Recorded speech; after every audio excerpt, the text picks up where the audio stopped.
विक्रम और बेताल की कहानी। यह कहानी है राजा विक्रमादित्य की, जिन्हें एक सिद्ध योगी से आदेश मिला कि उन्हें एक विशेष अनुष्ठान के लिए बेताल को पकड़कर लाना होगा, जो पीपल के पेड़ पर उल्टा लटका रहता था।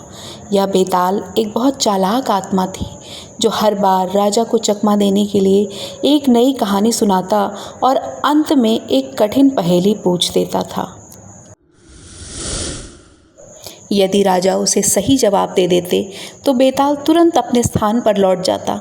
यदि राजा चुप रह जाते या उत्तर देने में असफल हो जाते तो बेताल उनके साथ चल पड़ता। इस प्रकार राजा विक्रमादित्य ने कई बार बेताल को कंधे पर उठाया और उसकी कहानियाँ सुनी। उन कई सारी कहानियों में से यह है एक कहानी। एक समय की बात, सुंदर राजकुमारी जिसका नाम रूपवती था, उसके सौंदर्य के चर्चे चारों ओर फैले हुए थे। उससे शादी करने के लिए 3 राजकुमारों ने राजकुमारी का हाथ मांगा। ये तीनों राजकुमार बहुत ही वीर, विद्वान और सुंदर थे। राजकुमारी रूपवती के पिता ने उन तीनों में से किसी एक को चुनने की जिम्मेदारी स्वयं राजकुमारी पर छोड़ दी। राजकुमारी असमंजस में पड़ गई, क्योंकि तीनों राजकुमार अपनी अपनी योग्यताओं में अद्वितीय थे। तभी अचानक एक दिन दुखद घटना घटी और राजकुमारी बीमार पड़ गई। उनकी मृत्यु हो गई। सभी बहुत दुखी हुए, विशेष रूप से वे तीनों राजकुमार जो उनसे सच्चा प्रेम करते थे। वे तीनों राजकुमारी की मृत्यु के बाद स्मशान घाट में गए और उनको अपनी अपनी तरह से याद करने लगे। पहले राजकुमार ने उनका अस्थि कलश लिया और उसकी देखभाल करने लगे।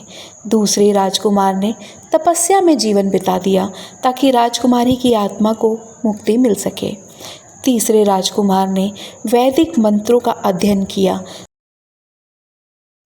एक दिन उसने मंत्र पढ़ा और चमत्कारिक रूप से राजकुमारी फिर से जीवित हो गई और अब तीनों राजकुमार उस राजकुमारी के प्रेम में पुनः पड़ गए और वे सब तीनों उससे विवाह करना चाहते थे।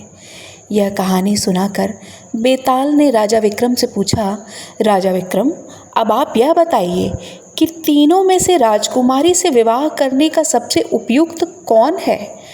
राजा विक्रम ने उत्तर दिया, तीसरे राजकुमार ने उसे जीवन दान दिया, परंतु वह केवल उसे ज्ञान के कारण जीवित कर सका।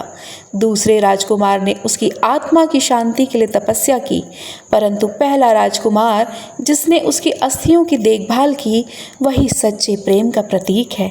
इसलिए राजकुमारी का पति बनने का अधिकार पहले राजकुमार को ही होना चाहिए। राजा का उत्तर सुनकर बेताल मुस्कुराया और वापस पेड़ पर चला गया, क्योंकि राजा ने फिर से बोलकर उसका यह नियम जो तोड़ दिया था।